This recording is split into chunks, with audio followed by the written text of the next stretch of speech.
Amém, amém. Convido a igreja a abrir suas Bíblias, ou acessar suas Bíblias no Evangelho de Lucas, capítulo 15. Nós vamos ler a partir do verso 11. Um texto que eu já preguei algumas vezes. Quero retornar a ele nessa noite. Lucas capítulo 15, a partir do verso 11. Jesus vai contar para a gente uma história. Jesus vai contar uma parábola, a famosa parábola do filho pródigo.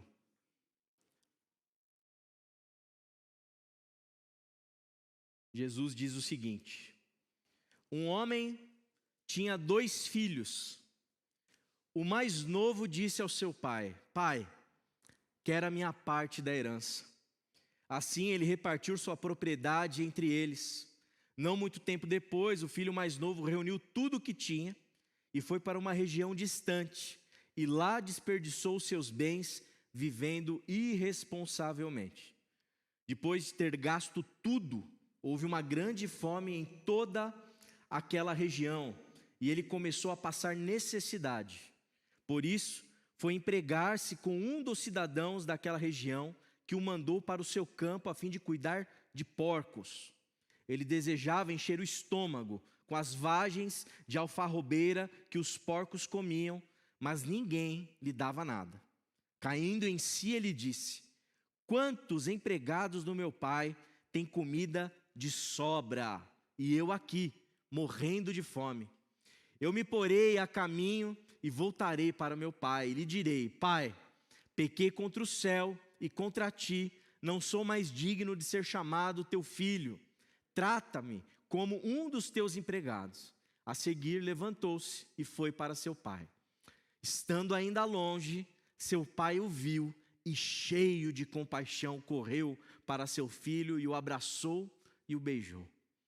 O filho lhe disse: Pai, pequei contra o céu e contra ti, não sou mais digno de ser chamado teu filho. Mas o pai disse aos seus servos: depressa, tragam a melhor roupa e vistam nele, coloquem um anel em seu dedo e calçados em seus pés, tragam um novilho gordo e matem-no. Vamos fazer uma festa e alegrar-nos, pois este meu filho estava morto e voltou à vida, estava perdido e foi achado. E começaram a festejar o seu regresso. Enquanto isso, o filho mais velho estava no campo. Quando se aproximou, o filho mais velho estava no campo, quando se aproximou da casa, ouviu a música e a dança. Então chamou um dos servos e perguntou-lhe o que estava acontecendo. Esse lhe respondeu: seu irmão voltou, e seu pai matou um novilho gordo, porque o recebeu de volta são e salvo. O filho mais velho encheu-se de ira e não quis entrar. Então seu pai saiu e insistiu com ele. Mas ele respondeu ao seu pai: olha, todos esses anos tenho trabalhado como um escravo ao teu serviço e nunca desobedeci às tuas ordens. Mas tu nunca me deste nenhum cabrito para eu festejar com os meus amigos. Mas quando volta para casa esse teu filho, que esbanjou os teus bens com as prostitutas, matas o novilho gordo para ele. Disse o pai: meu filho, você está sempre comigo e tudo o que tenho é seu. Mas nós tínhamos que celebrar a volta deste seu irmão e alegrar-nos, porque ele estava morto e voltou à vida, estava perdido e foi achado. Amém? Vamos orar mais uma vez. Pai, obrigado, muito obrigado pelo sagrado privilégio que o Senhor nos dá nessa noite, de ler a Tua Palavra e ler essas palavras, Senhor, que foram proferidas da boca de Jesus, antes de Lucas as escrever. Obrigado, Pai amado, pelo Teu Filho Jesus, que contou essa parábola para nos trazer tantas e tantas lições. Que o Teu Espírito Santo nos ilumine nessa noite, fale conosco nessa noite, para que a gente compreenda o Teu Evangelho, para que a gente tenha um coração, Senhor, aberto para receber da porção daquilo que o Senhor tem para cada um de nós. E principalmente, Senhor, inspira o nosso coração a viver aquilo que o Senhor deseja para cada um de nós. Essa é a nossa oração, em nome de Jesus. Amém, amém, amém. A Bíblia, meus irmãos e irmãs, a Bíblia ela não é um texto de teologia sistemática. A Bíblia ela não é uma confissão doutrinária. A Bíblia não é um livro de dogmas. A Bíblia não é um livro que contém de maneira organizada, sistemática, nítida e clara as doutrinas que nós devemos crer para que a gente seja salvo. A Bíblia, esses 66 livros que contém dentro daquilo que a gente chama de cânon, é um livro cheio, repleto de histórias. Jesus, aqui mais uma vez, ele usa da oportunidade que ele tem para falar com os seus, para contar uma história. Ele usa desse momento que ele tem, especialmente aqui em Lucas 15, se você verificar o verso 1, em que ele vai responder a uma situação que ele está passando com alguns religiosos, que estão criticando ele porque ele come e bebe com pecadores. Jesus, ele não fica mostrando para o povo, contando para o povo quais são as doutrinas corretas. Ele conta uma história. E uma história que não é qualquer uma, né? Venhamos, graças a Deus por todas as histórias bíblicas. Mas a história, a parábola, né? História não com H, história com E. Né? Não é história no sentido de um fato histórico, mas história com E. Essa história do filho pródigo, ela é um clássico. Rembrandt, um grande pintor, ele pintou um quadro inspirado pela história, pela parábola do filho pródigo. Quantas e quantas pessoas não foram tocadas por essa história, a história do filho pródigo, a história do filho perdido, que volta para os braços do Pai. Quantos sermões já não foram pregados a partir dessa história? Quantos pontos de vista a respeito dessa parábola? Vamos pregar hoje a parábola do filho pródigo e vamos aprender lições com o filho mais novo. Isso aqui daria um sermão. Vamos aprender as lições a partir do filho mais velho. Outro sermão. Vamos aprender agora a partir da perspectiva do pai. Outro sermão. Por quê? Porque histórias fazem isso. Histórias mexem com a nossa imaginação. Histórias enchem a nossa vida de inspiração. Elas nos encantam. Eu queria dizer nessa noite para você que talvez assim, puxa pastor, eu tenho dificuldade de gostar de ler a Bíblia. Leia a Bíblia, leia as histórias bíblicas e se deixe permear por toda a riqueza, por toda a beleza do texto sagrado. A Bíblia e cada uma dessas histórias que estão narradas aqui, dentre elas a parábola do filho pródigo, ela foi escrita com uma intenção. Eu imagino, desculpa, eu vou me arriscar aqui, hein? Eu tento imaginar a intenção de Lucas, eu tentando achar a intenção do autor, mas não é para entender só o que o texto diz. É tentar ir na intenção do autor para tentar entender o porquê que ele relatou isso no Evangelho. Eu creio que quando Jesus contou a parábola do filho pródigo, foi algo tão impactante no imaginário de todos, que Lucas deve ter pensado, eu preciso escrever todas essas palavras que Jesus disse, mas escrever não de qualquer modo, de um jeito tão bonito, tão belo, tão encantador, para que todo mundo que lesse pudesse ser tocado na alma, por toda a intenção que Jesus tinha ao contar essa parábola. E eu acho que eu já perdi a conta de quantos sermões que eu já preguei na parábola do filho pródigo. Mas essa semana estava com os meus irmãos, irmão Edevar, irmão Silas, no culto de espiritualidade, nós voltamos para esse texto para meditar sobre outra questão aqui que eu trouxe. E mais uma vez essa história essa beleza, sabe, de como isso foi contado de um jeito tão genial, me pegou. E o que me pegou, que eu quero compartilhar com vocês aqui nessa noite, respeito. Estão me ouvindo? Senti que deu uma baixadinha aqui no microfone, né? Deu uma osciladinha. Diz respeito à questão da casa do Pai. Existe algo nessa parábola que nos ensina, que nos inspira a refletir e a pensar e a imaginar como é viver na casa do Pai. Casa de qual pai? A casa do pai do filho pródigo. A casa do pai desse aqui, do filho, pai do filho mais velho. A casa deste que é narrado aqui, que tem os seus servos. Essa casa do Pai, ela precisa nos inspirar, te inspirar, me inspirar, para a gente pensar e imaginar, e a partir da nossa imaginação, buscar viver um tipo de espiritualidade, um tipo de relação com o Pai, que te faça sentir-se dentro da casa dele. E o texto, ele nos mostra vários elementos que nos ajudam a imaginar a casa do pai desses filhos, a casa desse pai que tem os seus servos, a casa desse pai que na parábola de Jesus, aqui é claramente representado ou tenta simbolizar Deus, que é o pai que Jesus quer revelar para mim e para você. Quando a gente olha para essa história tão linda, a gente se depara com um filho que chega para um pai de uma maneira meio que insolente, meio que indevida, meio que atrevida, e pede para ele a parte da herança que lhe é devida.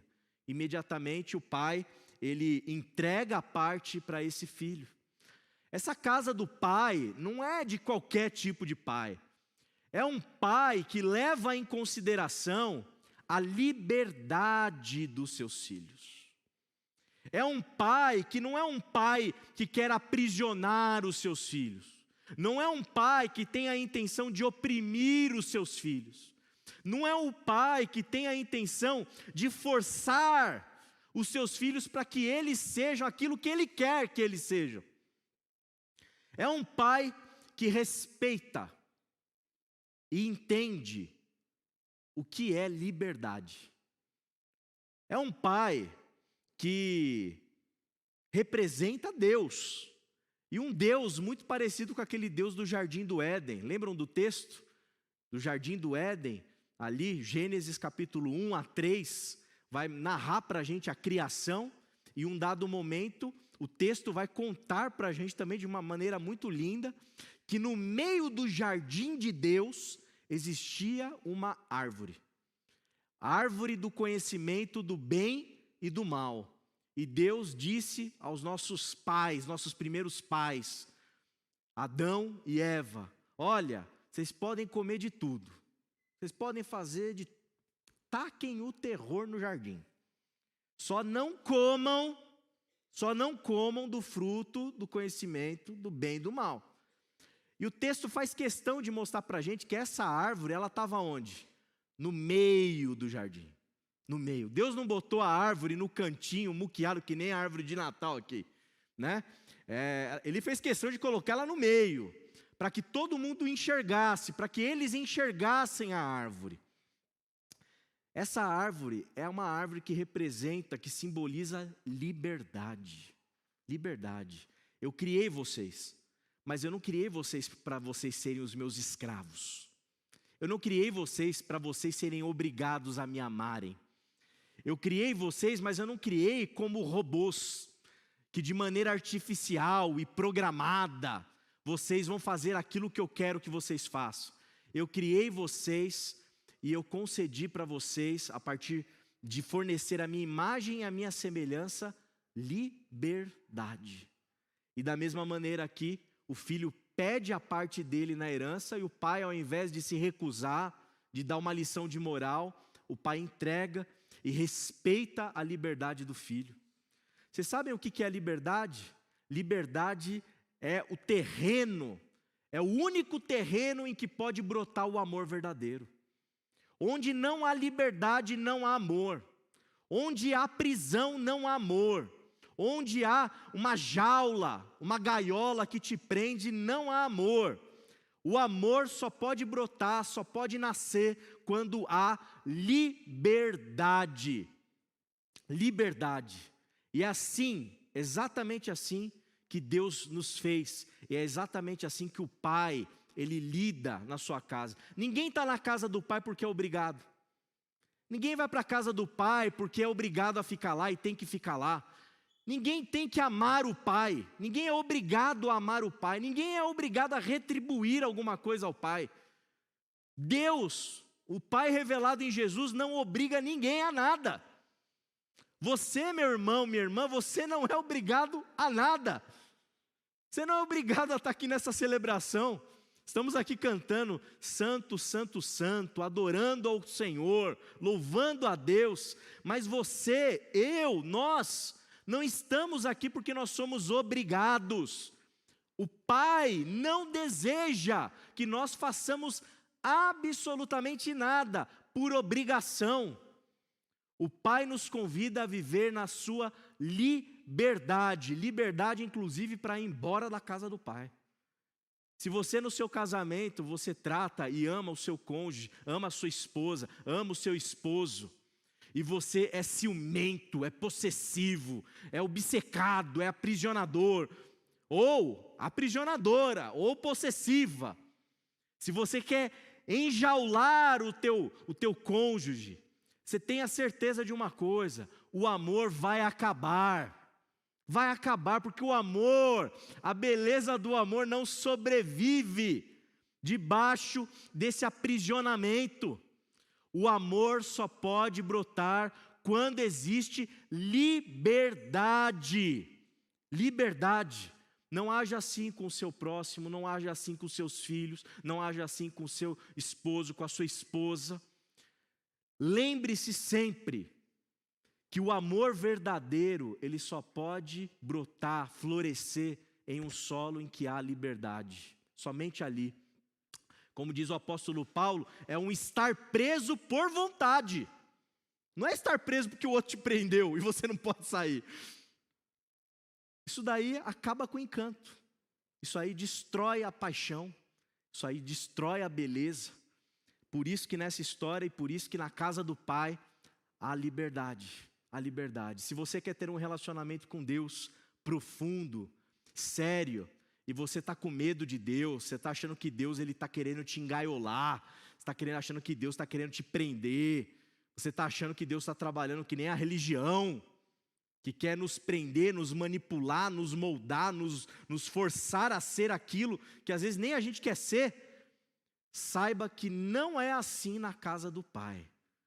Viva a liberdade que você tem enquanto filho desse Pai. E entenda que é somente aí, na liberdade, que o amor pode brotar. Essa casa do Pai é tão maravilhosa que a gente vê o filho mais novo que está lá, né, perdido, gastando irresponsavelmente, né? E o mais velho vai denunciar, irresponsavelmente com prostitutas.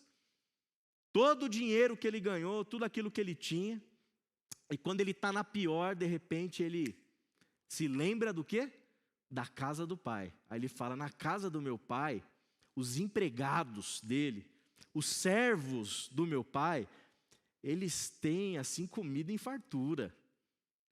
Os empregados, não o filho mais novo, mais velho, os empregados, eles têm o que comer, eles têm dignidade. A casa do Pai, que está sendo descrita aqui, é uma casa em que todos, sem exceção, todos os que habitam lá são tratados com dignidade, com humanidade. Todos têm do que comer, todos têm o que vestir, todos podem sonhar, todos podem manifestar e viver a sua humanidade plena na casa do Pai. O Pai, Ele produz isso, o Pai, Ele faz isso, o Pai, Ele garante fartura, o Pai, Ele garante dignidade. Quando a gente olha no mundo afora, a fome, se abatendo no globo, em muitas regiões pobres, e no Brasil, pessoas com insegurança alimentar, tenha certeza, o lugar da insegurança alimentar não é a casa do Pai. O lugar da fome não é a casa do Pai. O lugar das injustiças sociais não tem nada a ver com a casa do Pai. O lugar em que você tem 1% bilionário, trilionário, e o resto se lascando lá embaixo, isso não tem nada a ver com a casa do Pai. Porque na casa do Pai não tem fome. Na casa do Pai todo mundo vive de maneira digna, de maneira sadia, todo mundo se alimenta. Na casa do Pai ninguém precisa se humilhar. Poxa vida, eu queria comer a comida do porco aqui, mas o meu chefe não deixa. Ah, mas eu queria fazer isso, mas o meu chefe me humilha. Ah, eu queria fazer aquilo, eu queria sonhar aquilo outro, mas aquela pessoa me poda. Casa do Pai não tem isso. Na casa do Pai todo mundo é humano e tratado como humano. Todo mundo é respeitado, todo mundo é amado, todo mundo é cuidado, todo mundo é acolhido. Na casa do Pai não tem fome, na casa do Pai não tem injustiça, na casa do Pai não tem maldade, na casa do Pai não tem violência contra o próximo. A casa do Pai é esse lugar que faz esse filho mais novo sentir saudade. E se ele for viver na casa do Pai como um empregado, ele sabe, ele tem certeza e convicção de que ele vai ser tratado de uma maneira tão amorosa, de uma maneira tão especial, de uma maneira tão digna. Que tipo de igreja que a gente tem feito? Que tipo de igreja que a gente tem sido? Que tipo de espiritualidade que a gente tem promovido no mundo quando a gente fala que a gente é cristão e seguidor de Jesus? Quando a gente fala que a gente é filho de Deus, portanto, filhos do Pai. Será que a gente tem replicado esse modelo da casa do Pai, fazendo com que todos que estão perto da gente vivam de maneira digna? Será que nós temos prezado e zelado para que haja menos fome? Porque enquanto cidadãos do reino de Deus ou do reino do Pai, nós precisamos replicar e multiplicar essa espiritualidade que faz todo mundo se sentir acolhido, amado, bem cuidado, bem tratado na casa do Pai. Que tipo de igreja nós temos feito? Temos sido uma igreja parecida com a casa do Pai, que acolhe, que alimenta, que cuida, que entende que todos são dignos, todos são humanos, que todos têm direitos. É isso que a gente vê aqui, o filho lembrando, imaginando dessa casa e querendo voltar. Essa casa do Pai é uma casa cheia de graça, cheia de perdão. Vocês sabem que muitas vezes, desde que eu comecei a pregar aqui, me lembro de ser indagado por alguns irmãos que diziam para mim assim: pastor, essa revelação da graça, essa doutrina da graça, esse evangelho da graça. E eu achava tão estranho isso. Por que é estranho? Porque que evangelho que não é da graça? Que ensinamento de Jesus que não tem graça? O que significa viver Jesus, caminhar com Jesus, ser discípulo de Jesus, ler Jesus, aprender sobre Jesus e não desfrutar da graça? A graça, meus irmãos, que está presente em abundância na casa do Pai, aqui nessa parábola, nesse pai que recebe esse filho que esbanjou o dinheiro dele, esse filho que foi embora como um malcriado, esse filho que sequer fez bom proveito da herança, gastou tudo, torrou com prostitutas, não sobrou nada, ficou na pior, queimou o filme desse pai. Mas é um pai que olha esse filho se justificando diante dele e o abraça, cheio de compaixão, não se contém de tão alegre que ele fica por ver que o filho voltou, que o filho está de volta. Um pai que não retém uma gota do perdão dele, que não retém uma gota da graça, que não retém uma gota de misericórdia, mas que abundantemente o abraça, o batiza na graça. Esse Deus que está sendo revelado aqui, eu não estou pregando aqui o Deus da graça, a doutrina da graça, a revelação da graça. É o único evangelho que existe. É o único. Se a nossa fé não estiver baseada numa relação de um Deus que é gracioso, que é misericordioso, que nos ama abundantemente, mesmo nós sendo pecadores. Gente, qualquer coisa diferente disso não é evangelho, não tem a ver com igreja, não tem a ver com Jesus. Nós somos fruto e resultado disso aqui. O Philip Yancey, naquele clássico, Maravilhosa Graça, estive lendo ele essa semana retrasada, e logo no comecinho ele fala uma coisa interessante. Ele conta que ele se deparou com uma prostituta, vivendo assim, sabe, uma vida muito ruim, muito terrível, uma pessoa angustiada na sua própria alma, uma pessoa, sabe, realmente na pior, enfrentando assim, sabe, tudo o que a gente pode imaginar de pior dentro do nosso interior, de alguém que se submete, sabe, a vender o seu próprio corpo, se colocar numa situação de risco, de total vulnerabilidade. E ele fala que ele sentou com essa mulher, começou a conversar com ela e disse para ela o seguinte, fala assim, olha, como que está a sua vida? O que está acontecendo? Ela começou a se abrir, ela começou a falar, ela começou a conversar. E de repente, ele falou assim, vamos para a igreja, vou te levar para a minha igreja. Aí ela falou, igreja? Você está maluco, meu? Que igreja? Como que eu vou para a igreja? Já estou nessa pior, se eu for para a igreja, eles vão jogar a última pazinha de cal em mim. Lá eles vão me julgar, lá eles vão me detonar. Se eu estou mal agora, se eu for para a igreja, vai ser a pior coisa de todas. E aí esse é um dos momentos em que ele fala assim, eu preciso refletir sobre a graça. Porque, gente, nós, enquanto igreja, enquanto reino de Deus, enquanto povo de Deus, pessoas que vivem na casa do Pai, nós temos o privilégio de oferecer uma mensagem, que mostra que Deus é gracioso para qualquer pessoa, em qualquer situação. Ninguém do mundo tem esse privilégio. Ninguém pode oferecer aquilo que nós oferecemos, que é uma luz constante no fim do túnel, é a certeza absoluta que a esperança não vai morrer. É a certeza absoluta que há jeito na vida para tudo. É a certeza absoluta que você pode estar achando que você está no fundo do poço. A igreja tem que ser o lugar que vai revelar que há luz, que há salvação, que há perdão, que há acolhimento, que há redenção. Somente nós podemos fazer isso, mais ninguém.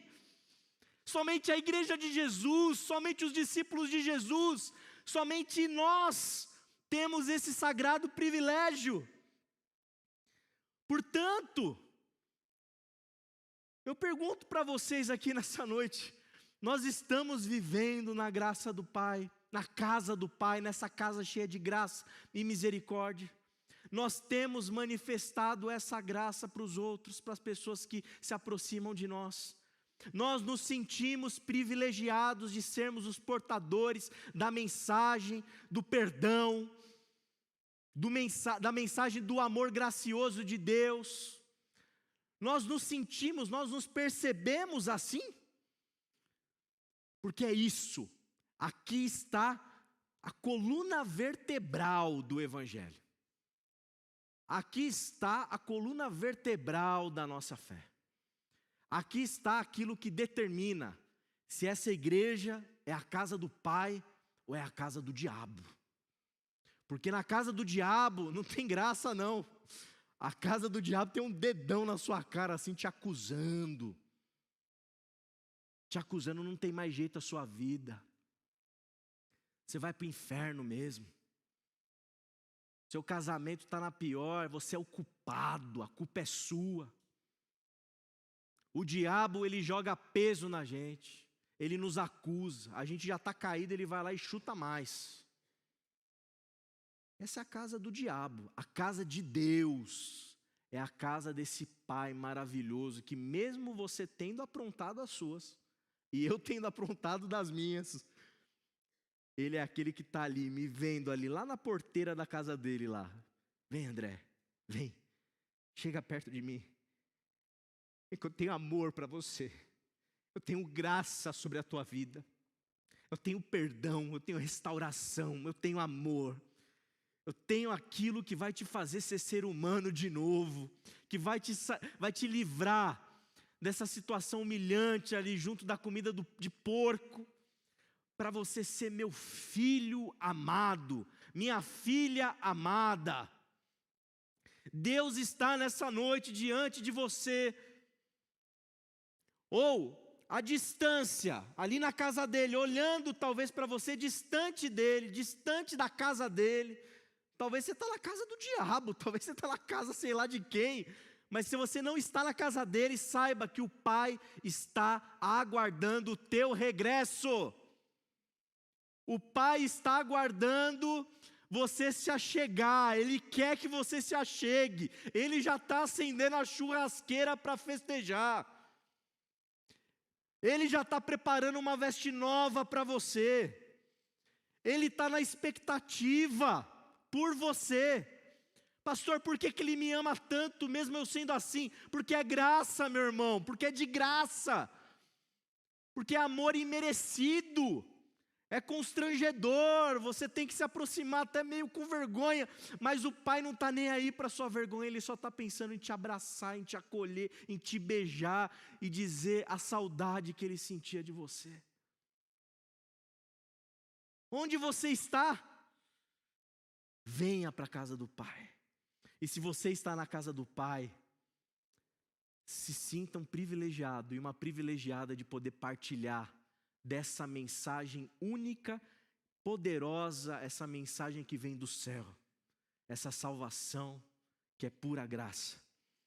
Quando a gente olha essa casa do Pai revelada aqui nessa história maravilhosa, a gente percebe obviamente festa, a gente vê alegria, a gente vê contentamento. Eu sempre falo aqui quando a gente vai celebrar a ceia, né? Eu falo, gente, vamos ficar de pé, dá um sorriso aí, olha para o seu irmão que está do teu lado. Até apelo para esse efeito, né? Dá uma olhada para o seu irmão que está do lado, né? Eu odeio essas coisas, mas só para dar uma movimentada, para fazer você, sabe, sair do seu lugar, dar um sorrisinho. Porque, gente, a gente que está na casa do Pai, a gente precisa entender que nós estamos num lugar de festa, um lugar de alegria. Por isso que a gente chama culto de celebração. É por isso que a gente canta e a gente bate palma e a gente louva. É por isso que a gente tem sorriso no rosto quando a gente vem para a igreja. Porque a gente está feliz, a gente está contente. E é assim que tem que ser. E às vezes a ceia, eu sempre comento isso com os irmãos, falo, nossa, não pode ser para baixo. Parece que vai chegar um caixão ali, a gente vai iniciar o culto fúnebre, às vezes. Não pode ser isso, Deus me livre disso. Ceia do Senhor, vamos fazer isso em memória daquele que vive, daquele que ressuscitou, daquele que nos deu a vida. A casa do Pai é o lugar, gente, é o lugar como ontem aqui no louvor que fizeram uma reunião que eu fiquei sabendo, né, que subiu um aroma suave, né, da gordura da carne que queimou lá na churrasqueira lá embaixo. É festa, é alegria, é novilho gordo, cortado, fatiado e servido em fartura. A casa do Pai é um lugar onde tem alimento, festa, vinho. Vinho aparece na Bíblia quantas vezes como símbolo da alegria. Da alegria. A casa do Pai é um lugar de alegria, é um lugar alegre, é um lugar de festa, é um lugar de dança. Na história ele faz questão, vem, o pai fala para o filho mais velho, vem filho, vamos participar, porque ele ouviu a dança, ele ouviu o som alto, o barulho. Essa é a casa do pai. E novamente a gente tem que se voltar para nós a partir dessa história. Será que há alegria na minha vida espiritual? Há alegria na minha vida quando eu me percebo um seguidor de Jesus? Há festa na casa do Pai, nós fazemos igreja com alegria, nós fazemos igreja com festa, nós fazemos igreja com dança, com churrasco. É claro que eu não estou falando de literalmente ter essas coisas, né? A gente não vai colocar aqui uma churrasqueira, né, na celebração para fazer igual está no texto, óbvio que não. Mas o espírito nosso é um espírito alegre ou é um espírito amedrontado, tristonho ou cabisbaixo? Eu quero te desafiar nessa noite a olhar para essa história e se imaginar nessa festa aqui, festa com Deus. Nosso Deus é um Deus que dança, nosso Deus é um Deus que festeja, nosso Deus é um Deus que sorri, nosso Deus é um Deus que fez um texto maravilhoso desse chegar na nossa mão, para que a gente leia, para que a gente se inspire a se alegrar. Esse é o Deus que nós cremos, esse é o Pai do nosso Senhor Jesus Cristo. É esse Deus que nós cremos, é esse Deus que nós cultuamos, é a esse Deus que nós servimos. E o mais bonito dessa história é perceber que o nosso Deus, o nosso Pai, e que na casa deste Pai há sempre a disponibilidade de Deus para ser paciente para comigo e para você. Porque sempre existem aqueles que não estão tão felizes. Sempre existem aqueles que querem apagar a churrasqueira. Sempre existem aqueles que querem, né, gerar e produzir o desânimo. Ou replicar uma espiritualidade medíocre, tristonha, sem graça. Deus, ele se vira, né, o pai da história que representa a Deus, ele se vira para o filho, depois do filho falar tudo o que ele falou: pai, o Senhor, eu estou aqui te servindo por obrigação, com peso, né? Ele começa com aquele nhenhenhé chato, e o pai, se eu fosse o pai, ia falar: filho, pelo amor de Deus, se coloca no teu lugar, se tranca no teu quarto lá e para de encher a paciência, deixa a gente curtir a festa aqui, meu. Está tudo tão gostoso, você vem atrapalhar. Acho que eu falaria isso, na minha carnalidade, né? Sei lá, festejando, o filho voltou, a festa acontecendo, dança, todo mundo sendo servido, aquela alegria. Aí vem, sabe, aquele pentelho: ô pai, pô, nunca cortou para mim, nunca pegou esse novilho gordo aí para os meus amigos, né? Parece que é aquele cara que quer te desanimar, está tudo feliz, está tudo indo bem. Aí vem alguém lá que não tem a sensibilidade: meu, deixa eu falar depois, tal. O cara vem naquele momento para acabar com a sua alegria. Se eu fosse o pai, eu acho que eu ia fazer: filhão, ó, tá aqui, ó, vai lá, dá um rolê com seus amigos, tá um dinheiro aí, meu, deixa a gente em paz curtir aqui, é nosso churrasquinho, né? Talvez eu falaria isso, não sei. Mas esse pai aqui, o pai dessa história, é um pai paciente, até com pentelho, até com o chato, até com o cri-cri, ele vira: meu filho, olha lá o verso 31, você está sempre comigo, tudo que eu tenho é teu, mas nós tínhamos que celebrar a volta do teu irmão, e alegrar-nos. Não é eu que tenho que ficar feliz, você tinha que ficar feliz também, vem ficar feliz com a gente, filho, né? Porque ele estava morto e voltou à vida, estava perdido e foi achado. O pai, na casa do pai, a paciência. Na casa do pai, há espaço para a gente aprender. Eu não sou perfeito. Você viu que eu falei aqui o que eu acho que eu faria. Olha que coisa nada a ver com o evangelho. Nada a ver com o evangelho. Mas na casa do pai, tem jeito para o pastor André aprender a ser mais paciente. Na casa do pai tem jeito para você aprender a ser um melhor ser humano. Na casa do pai há tempo para ele trabalhar na tua vida, para você ser um melhor pai. Na casa do Pai há tempo suficiente para a gente aprender a sermos melhores irmãos e irmãs. Na casa do Pai há possibilidade para a gente confessar, e confessar até essa bobagem que o filho mais velho confessou. Há espaço para confessar, para ter a confissão do filho mais novo. Há espaço para a gente botar para fora quem nós realmente somos, para que o Pai possa se achegar a nós e nos curar, nos santificar. A casa do Pai não é um lugar de santarrões. A casa do Pai não é um lugar de santinhos do pau oco. A casa do Pai não é lugar de gente perfeita. Na casa do Pai cabe o filho mais velho. Cabe esse camarada aqui também. Cabe eu. Cabe você. Cabe todo mundo.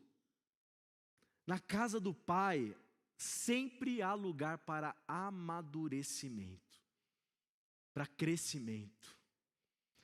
Na casa do Pai, há o Pai. E é porque há o Pai na casa dele que nós podemos desfrutar desse ambiente tão maravilhoso, de liberdade, de fartura, de graça, perdão, de festa e de paciência, para que a gente se torne os filhos e as filhas que Ele deseja. Que casa você tem vivido? A gente sabe também, lendo as Escrituras, que nós somos a casa em que Deus habita. Que casa você tem sido? Você tem sido a casa do Pai? Você, enquanto casa, você tem uma espiritualidade que manifesta paciência para com os outros? Você é uma casa, a casa do Pai, o Espírito do Pai habita em você, manifestando alegria, sede e fome de justiça, para que ninguém tenha fome. Na casa, na sua casa, em você, você faz as coisas na liberdade do Espírito Santo?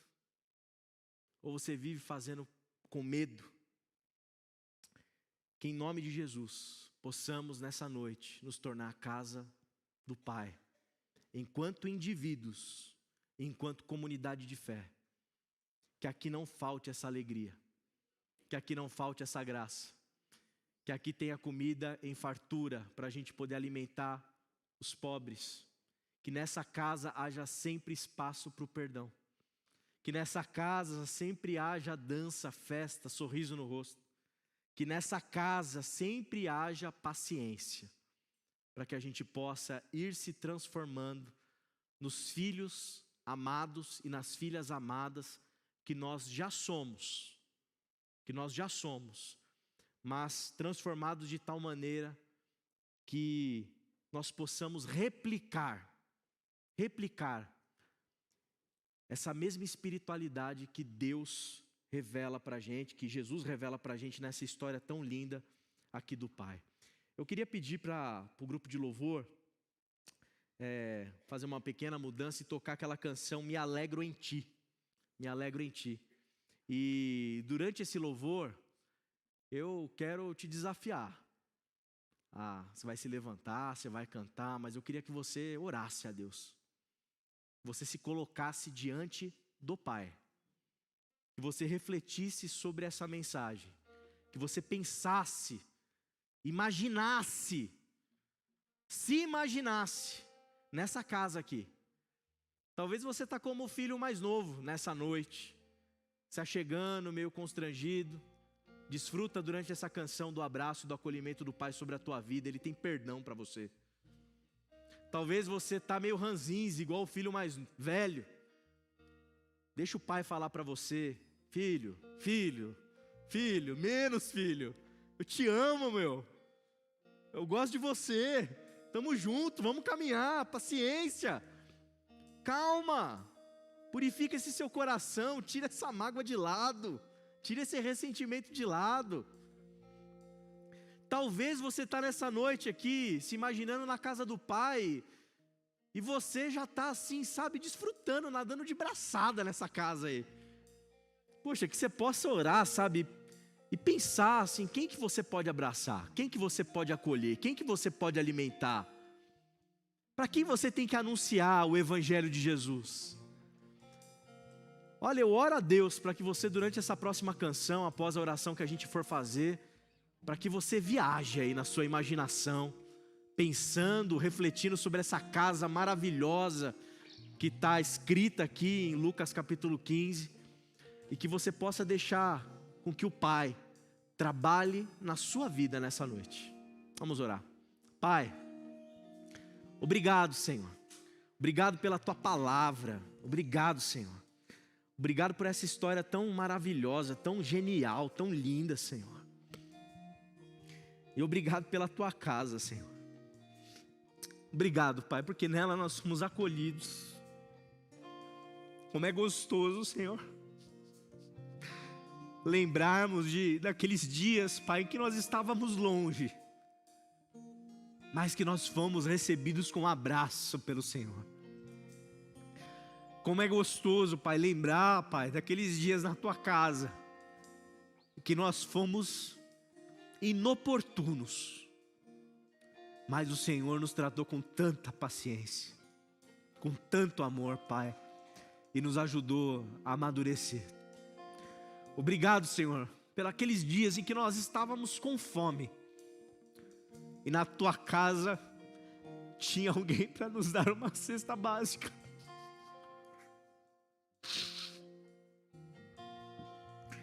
Obrigado, Senhor, muito obrigado, Pai. Obrigado pelo Teu amor abundante por nós. Obrigado, Senhor, pelo Senhor ser esse Pai maravilhoso que o Senhor é. Obrigado, Senhor, obrigado, Pai amado. Obrigado pela alegria, pela festa, pela dança que o Senhor coloca no nosso coração, mesmo nos dias difíceis. Obrigado, Pai amado, pelo conforto, pelo consolo que o Senhor nos dá em meio ao sofrimento. Obrigado, Senhor. Obrigado pela Tua casa. Obrigado pela maneira como o Senhor faz com que a Sua casa seja essa casa que foi descrita por Jesus de Nazaré. Obrigado, Pai. Amém. Amém.